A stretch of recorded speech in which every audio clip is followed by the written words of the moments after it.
स्वागत है आप सभी को मेरे इस न्यू वीडियो में। इस वीडियो में हम विज्ञान कक्षा 8 बिहार बोर्ड का अध्याय 1 देखने वाले हैं, जिसका नाम है दहन और ज्वाला चीज़ों का जलना।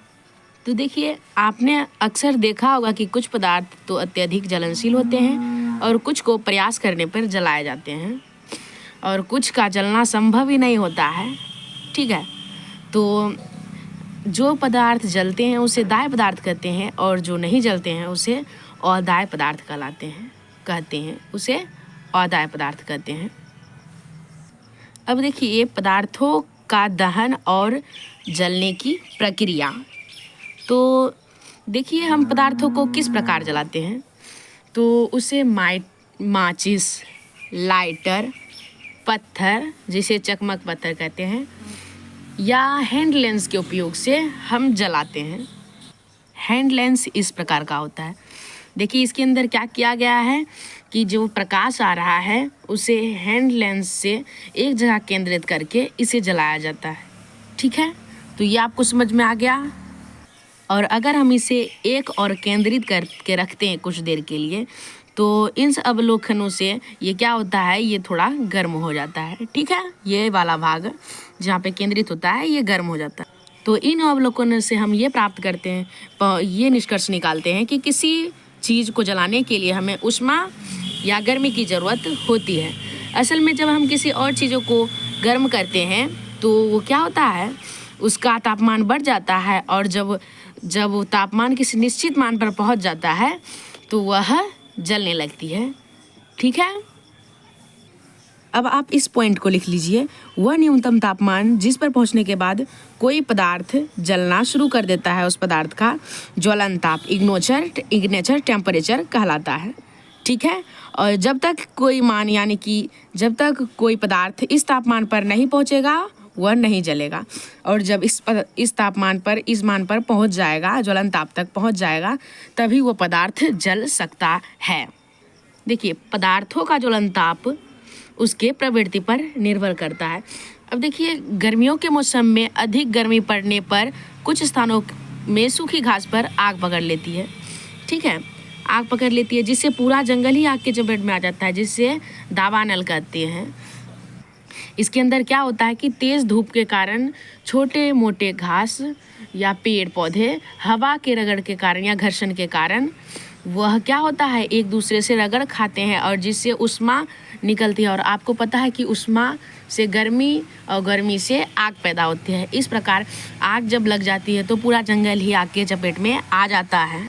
अब जलने के लिए हमें और क्या चीज़ की आवश्यकता होती है, हमने अभी तक जाना है कि हमने जाना है कि जलने के लिए आवश्यक शर्त है कि पदार्थ को गर्म करके एक निश्चित मान तक पहुंचाना। ठीक है, क्या इसके अलावा भी हमें कोई और चीज़ की आवश्यकता है?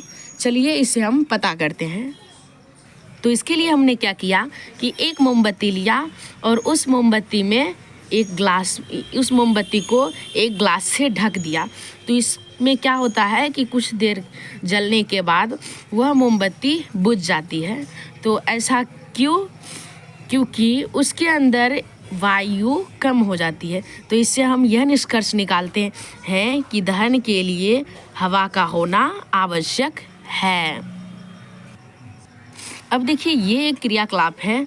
इसमें क्या करना है कि कागज़ की कटोरी बनाकर पानी गर्म करना है। देखिए, कागज़ के कटोरी से भी हम पानी गर्म कर सकते हैं। इसके लिए हमें क्या करना होगा, पहले कागज़ ले लेना होगा, कागज़ में पानी डाल के मोमबत्ती से उसे गर्म करेंगे। लेकिन आप देखेंगे कि पानी गर्म होगा और कागज़ नहीं जलेगा। ऐसा क्यों होता है?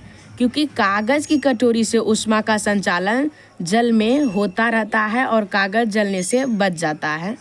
तो हम इससे यही निष्कर्ष निकालते हैं। और आपने देखा होगा कि लकड़ी वाले चूल्हा में कुछ खाली स्थानों को छोड़ दिया जाता है। केरोसिन स्टोव में एक छिद्राकार लोहे का गोल वलयाकार रचना होती है, जिससे होकर नीचे से हवा प्रवेश करती है, जिससे निर्भर में केरोसिन तेल से भीगे कपड़े की बत्ती में तेल को जलने में मदद करता है। ठीक है, तो अभी तक आपने ये क्या जाना अभी तक कि साधारणतः जलना एक रासायनिक प्रतिक्रिया है जिससे 3 चीज़ों का होना आवश्यक है। पहला ज्वलनशील पदार्थ का होना, दूसरा ज्वलन ताप तक पहुंचने का उपाय, तीसरा हवा की ज़रूरत। अब आगे देखते हैं। तो अगला है कि आपने कभी देखा होगा कि बरसात के मौसम में तीली की लकड़ी इत्यादि आसानी से नहीं जलती है। इसका क्या कारण होता है? तो इसके भी 2 कारण होते हैं, ठीक है। ठंड के वातावरण का ताप कम होता है और नमी रहती है। बरसात में पानी ज़्यादा होती है। गर्मी के दिनों में नमी की मात्रा कम रहती है तथा वातावरण का तापक्रम ज़्यादा होता है। ऐसे दिनों में आप देखेंगे कि माचिस की तीली या गोईठा आसानी से जल जाता है। यदि ये सभी जलावन नम हो तो जलाने में इसे कठिनाई होगी। गोईठा लकड़ी इत्यादि भी केरोसिन डालकर जलाने से जल जाता है। अब हम माचिस की कहानी पढ़ते हैं। तो आप जानते ही होंगे कि पुराने समय में चकमक पत्थरों को आपस में रगड़ने से निकलने वाली चिंगारी से आग जलाई जाती थी। पहले चकमक पत्थरों से आग जलाते थे। माचिस बनाने का प्रयास सबसे पहले कब हुआ? 1680 में। रॉबर्ट बॉयल ने कागज़ के टुकड़ों पर सफ़ेद फास्फोरस लगाकर उसे सल्फर लगे कागज़ पर रखा। ऐसा करने पर कागज़ ने आग पकड़ ली। सफ़ेद फास्फोरस बहुत कम तापमान पर आग पकड़ लेता है, इस कारण यह बहुत खतरनाक होता है। सफ़ेद फास्फोरस जो है वह कम तापमान पर ही आग पकड़ लेता है, इसलिए यह बहुत काफ़ी खतरनाक रहता था। इस तरह से माचिस काफ़ी खतरनाक थी। माचिस का जो रूप आज है उसके बनने की शुरुआत कब हुई? 1845 में, लाल फास्फोरस के आविष्कार के बाद। लाल फास्फोरस अपने आप नहीं जलता है, ठीक है, ये अपने आप नहीं जलता, ये आसानी से नहीं जलता। जबकि अपने घरों में जो माचिस की डिब्बी देखते हैं उसमें क्या होता है, उसके तिल्लियों में रसायन पोटेशियम क्लोरेट लगा होता है और डिब्बी पर लाल फास्फोरस का और सल्फर लगा रहता है। लाल फास्फोरस और सल्फर। माचिस की तिल्लियाँ डिब्बी पर रगड़ने से आसानी से जल जाती है पर अपने आप नहीं जलती, इसलिए खतरनाक भी नहीं होती। लाल फास्फोरस इस्तेमाल करके पहली बार सेफ्टी माचिस कार्ल लुंडस्टान ने 1855 में स्वीडन में बनाई थी। ये काफ़ी महत्वपूर्ण है, इसे आप ज़रूर याद कर लें। ये सभी पॉइंट्स में आपको यहाँ नीचे दिखेंगे, ठीक है, ये इस साइड में आपको दिखते रहेंगे, ठीक है। अब माचिस के बाद हम मोमबत्ती का भी इतिहास जान जाते हैं, ठीक है। अब देखिए, एक छोटी सी मोमबत्ती में जलने में भी बहुत सारी जानकारी छुपी होती है, ठीक है। तो चलिए इसे भी जानते हैं।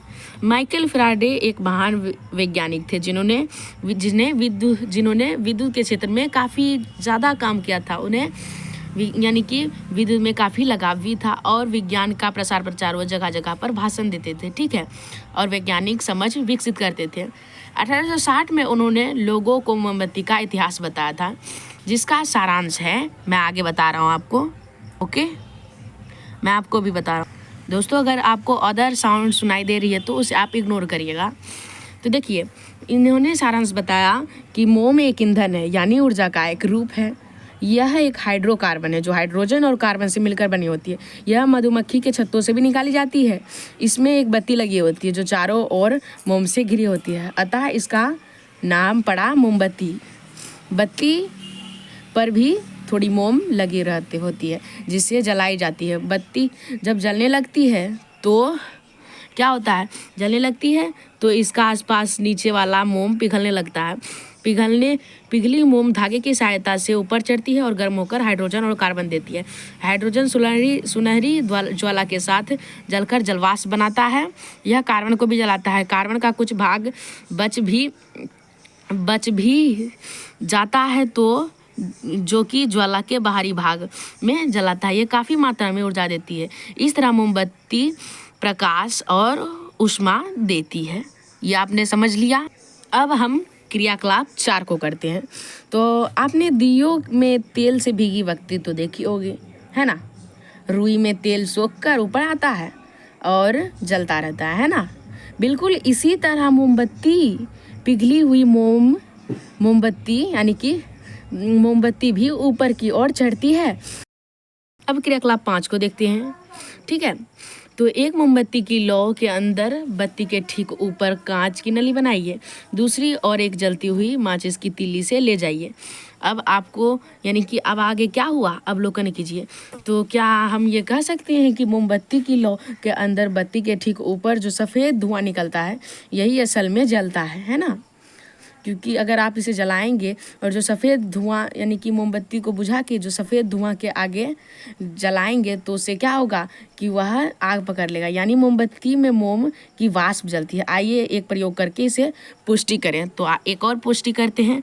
तो इसके लिए हमें क्रियाकलाप 6 को देखना होगा, ठीक है।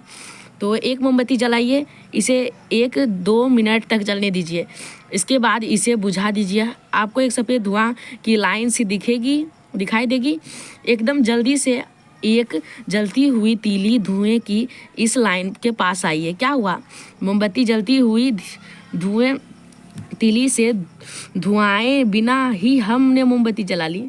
यानी कि क्या होगा इसके अंदर कि हम मोमबत्ती को यानी मोमबत्ती के पास तीली लाए बिना ही हम धुआं के सहायता से ही हम इसे जला लेंगे, ठीक है। अब आपने इसको भी समझ लिया। अब आगे देखते हैं, क्रियाकलाप 7 देखते हैं। क्या आपको मोमबत्ती की लौ में कोई काला भाग दिखाई देता है? क्या आपको मोमबत्ती की लौ में कोई काला भाग दिखाई देता है? कांच की मुड़ी हुई नली के पास इस बार काले भाग में टिकाइए। इस बार धुएं का रंग कैसा दिखता है? तो इसमें क्या होता है, इस लौ के इस दूसरे हिस्से में मोम के कार्बन से बना कार्बन मौजूद होता है, यानी मोम के जलने से बना कार्बन मौजूद होता है। क्या कभी आपने सोचा है कि आग गर्म क्यों होती है? ठीक है, तो आपने कभी ये सोचा है कि आग क्यों गर्म होती है? चलिए हम इसके बारे में चर्चा करते हैं। तो देखिए, जब किसी ईंधन को जलाते हैं तो कार्बन डाइऑक्साइड और जलवाष्प बनता है। यह एक रासायनिक प्रक्रिया है जिससे एक नए पदार्थ का निर्माण होता है। यह नया पदार्थ काफ़ी स्थायी होता है, जिस प्रक्रिया में काफ़ी मात्रा में ऊर्जा निकलती है जिसका उसमें मान बहुत अधिक होता है, अतः आग गर्म होती है, ठीक है। अब इसके बारे में आपने समझ लिया। अब आगे देखते हैं, हम आग से नियंत्रण कैसे करें। देखिए, आग से हम नियंत्रण कैसे करेंगे, इसके लिए हम पानी से नियंत्रण कर सकते हैं या हम अग्निशामक के प्रयोग से कर सकते हैं। इसके लिए देखिए, क्या आपने निकस्टिक शहर यानी देखिए, हम जल से भी किसी भी यानी कि आग को बुझा सकते हैं। जल से हम आग को नॉर्मल तरह बुझाते हैं। देखिए, साधारणतः वह आग पर जल डालते हैं ना। जल ज्वलनशील पदार्थ को ठंडा करते हैं। ऐसा करने से आग का फैलाव बंद हो जाता है। इस प्रक्रिया में जो जलवाष्प बनती है वो बाहरी वायु की आपूर्ति बंद कर देती है और आग बुझ जाती है, ठीक है। अच्छा, आग के फैलाव को रोकने के लिए इन 3 चीज़ों में से किसी एक काम को करना होता है। चलिए देखते हैं। पहला, दाह्य पदार्थ को हटा देना या ऑक्सीजन की आपूर्ति बंद कर देना या उसके ज्वलनताप को बढ़ा देना, ठीक है। आइए अब हम बुझाने वाला यंत्र जिसे अग्निशामक कहते हैं उसके बारे में जानते हैं। तो देखिए, ये 2 प्रकार का होता है। एक जिसमें कार्बन डाइऑक्साइड उच्च मात्रा में होता है और दूसरा जिसमें कांच की एक शीशी में अम्ल और जिस पात्र में कांच का बोतल रखा होता है उसमें सोडियम बाइकार्बोनेट का विलयन रखा होता है। आग बुझाने की प्रक्रिया में जब कांच के बोतल का मुंह तोड़ा जाता है तो यह अम्ल सोडियम बाइकार्बोनेट की प्रतिक्रिया कर कार्बन डाइऑक्साइड बनाता है, जो आग को हवा यानी कि जो आग को हवा के संपर्क से तोड़ देता है और आग बुझ जाता है, ठीक है। अब आगे देखते हैं। अब देखिए, जहाँ तेल में आग लगी हो वहाँ पानी नहीं डालिए, क्योंकि पानी तेल से भारी होने के कारण नीचे चला जाएगा और आग नहीं बुझ पाएगी, ठीक है। आप पेट्रोल पंप के नज़दीक बाल्टी में बालू रखा देखते होंगे। वो क्यों रहता है? ताकि आप बालू या मिट्टी या कीचड़ से उसे यानी कि उस आग को बुझा सकते हैं। अच्छा, अग्निशामक का आपको नंबर पता है? देखिए, पटना में इसका नंबर 101 या 0612 और 22222223 है, ठीक है। आपको यह जानना बहुत ज़रूरी है, ठीक है। इसे आप याद कर लीजिए नंबर, ताकि ये आपको काम दे। अब देखिए, आपको एक मेन टॉपिक बताता हूँ। देखिए, मोमबत्ती की ज्वाला में 3 क्षेत्र होते हैं, बाहरी भाग, मध्य भाग और आंतरिक भाग। अब इसे समझते हैं, ठीक है। बाहरी भाग नीला और अदीप्त होता है, यहाँ पूर्ण दहन होता है क्योंकि यहाँ ऑक्सीजन ज़्यादा मात्रा में यानी कि ज़्यादा उपलब्ध होता है, यह सबसे गर्म होता है, ठीक है। अब मध्य भाग को जानते हैं। मध्य भाग पीला चमकता हुआ दीप्त क्षेत्र होता है, यह मध्य भाग पीला होता है। यहाँ कुछ कार्बन का कण भी होता है, ये गर्म होकर वाष्पित हो जाता है और चमकने लगते हैं। यहाँ पर भी पूर्ण दहन नहीं होता है क्योंकि यह ऑक्सीजन यहाँ भी कम मिल पाता है, ठीक है। और नीचे देखते हैं, यह आंतरिक क्षेत्र बत्ती के एकदम नज़दीक होता है, यह काला रंग का होता है क्योंकि कार्बन का कुछ कण बच जाते हैं, यह सबसे गर्म क्षेत्र है, ठीक है। अब देखिए ईंधन। अब हम ईंधन के बारे में जानते हैं, ठीक है। ईंधन विशेषकर जीवाश्म ईंधन के जलने से नाइट्रोजन और सल्फर इत्यादि के विभिन्न ऑक्साइड बनते हैं जो बादलों के साथ अम्ल वर्षा करते हैं, ठीक है। अब हमने ये सभी देख लिया है, अब इसका क्वेश्चन आंसर देखते हैं, ठीक है। सबसे पहले मैं बता दूं, सफ़ेद फास्फोरस एक ऐसा पदार्थ है जो हवा के संपर्क में आने पर ही आग पकड़ लेती है। चलिए हम इसका नोट सब देखते हैं। इस नोट्स को आप याद कर लीजिए। दहन एक रासायनिक अभिक्रिया यानी ज्वलनशील पदार्थ और ऑक्सीजन के बीच की अभिक्रिया। देखिए खाना बनाने से लेकर हमें ट्रांसपोर्ट तक के लिए हमें ईंधन की आवश्यकता होती है। दहन के लिए दाह्य पदार्थ ऑक्सीजन की उपलब्धता और उससे उसके ज्वलन ताप तक पहुँचने की आवश्यकता है, ठीक है। वह क्षेत्र जहाँ पदार्थ का पूर्ण दहन होता है ज्वाला का बाहरी क्षेत्र है, ठीक है। ऐसे पदार्थ जो लौ पर गर्म करने पर जल जाते हैं ज्वलनशील पदार्थ कहलाते हैं। जो पदार्थ लौ पर गर्म करने पर नहीं जलते हैं वह ज्वलनशील पदार्थ कहलाते हैं। वह तापमान जिस पर पहुंचने के बाद कोई पदार्थ जलना शुरू कर देता है उस पदार्थ का ज्वलन ताप कहलाता है। ऑक्सीजन की उपस्थिति में कोई ज्वलनशील पदार्थ को जलाने पर ऊष्मा एवं प्रकाश उत्पन्न होने की प्रक्रिया को क्या कहते हैं? दहन। अच्छा, अब चलिए इसका क्वेश्चन आंसर देखेंगे पार्ट 2 में। तब तक के लिए बाय बाय।